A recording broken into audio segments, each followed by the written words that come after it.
जय हिंद दोस्तों, आप सभी का स्वागत है आपके अपने परिवार में। उम्मीद करते हैं कि आप लोग स्वस्थ होंगे और अपनी तैयारी में भी आप लोग लगे होंगे।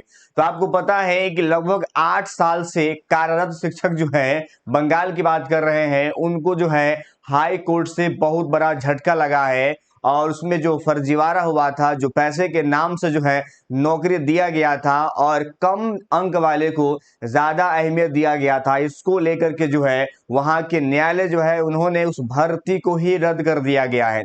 यानी समझ सकते हैं कि 8 साल से जो कार्यरत थे, जो गलत तरीके से थे, उस पर बहुत बड़ा शिकंजा जो है बंगाल में देखने को मिला है। वहां की सरकार को बहुत बड़ा यहाँ पर झटका लगा है। वहीं अगर बात करें उसके बाद जो है आपको पता होगा बिहार में लगातार जो है टीआरई 1 और 2 और 3 इसको लेकर के भी लगातार घमासान जारी है और एक के बाद एक नए नए खुलासे हो रहे हैं। टीआरई 1 जिसमें हजारों गलतियां की गई थी, जहां पर कह सकते हैं सीटेट को लेकर के, उसके अगर बात किया जाए डीएलएड को लेकर, ये सारी गड़बड़ी के बाद जो है टीआरई 1 संपन्न हुआ था। लेकिन आज जो है पश्चिम बंगाल के उन अभ्यर्थियों को इंसाफ मिला है जिनके मेरिट होने के बावजूद भी उनके साथ में नाइंसाफी हुई।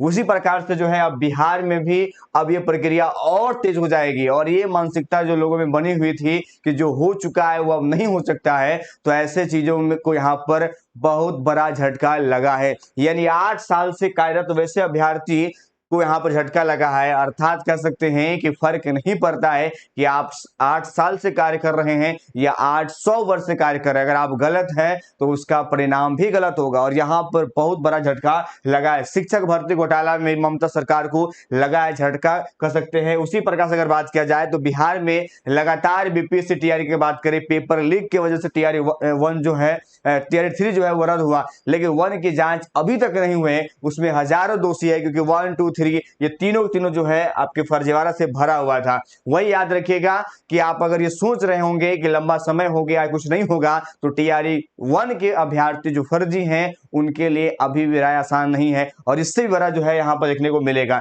देख सकते हैं कि आपको टीआरई 1 में अगर बात किया जाए, अगर आप सोच रहे होंगे तो इसी प्रकार से इसमें आप देख सकते हैं कि 8 साल से की सरकारी नौकरी खत्म ना हो, लेकिन किडनी नंबर, देखिए यहाँ पर इस बात का इसी लिखा गया है कि आप कितनों छुपा लीजिए, अगर आप गलत हैं तो फिर उसका परिणाम गलत होगा और उसका खमियाजा भुगतना पड़ेगा। और यही देखने को यहाँ पर मिला है। इसी प्रकार से टीआरई 1 के लिए जो है पटना हाई कोर्ट में 9574 और 661 जो है आपका जो है दिया गया और इस पर भी बहुत जल्दी जो है आपको फैसला देखने को मिलेगा। यानी परिणाम बिहार में भी कुछ इसी प्रकार से देखने को मिलेगा, तब जाकर अभ्यर्थियों को यहाँ पर इंसाफ मिलेगा। और ये कह सकते हैं पॉजिटिव न्यूज जो है वो बंगाल से निकलकर सामने आया है कि अगर आप गलत हैं तो फिर आप 10 साल से कार्य कर रहे हैं या 20 साल से कार्य कर रहे हैं, आप पर शिकंजा लग जाएगा। अब देखना है कि अब जो है क्योंकि चुनाव प्रक्रिया है, अब इसी क्रम में पटना हाईकोर्ट में सुनवाई है, उस पर क्या फैसला आता है ये देखने वाली बात होगी। लेकिन एक तो नोटिस यहाँ पर जो है बीपीएससी को मिल चुका है कि आपने जो प्रक्रिया किया है,